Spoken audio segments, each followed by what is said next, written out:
বিশ্ববরেণ্য কবি রবীন্দ্রনাথ ঠাকুরের লেখা কবিতা হারিয়ে যাওয়া।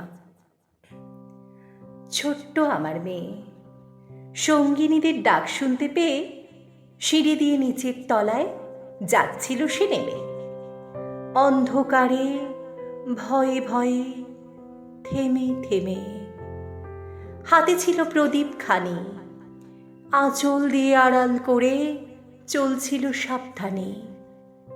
আমি ছিলাম ছাতে, তারায় ভরা চৈত্র মাসের রাতে।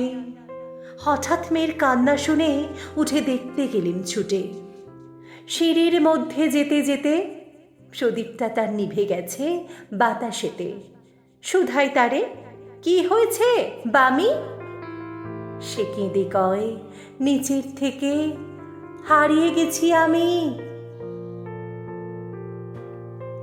তারায় ভরা চৈত্র মাসের রাতে ফিরে গিয়ে ছাতে মনে হলো আকাশ পানে চেয়ে আমার বামির মতোই যেন অমনিকে এক মেয়ে।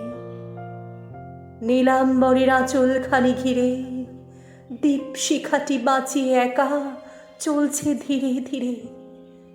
নিত্য যদি আলো যদি হঠাৎ যেত থামি, আকাশ ভরে উঠত কেঁদে, হারিয়ে গেছি আমি। নমস্কার।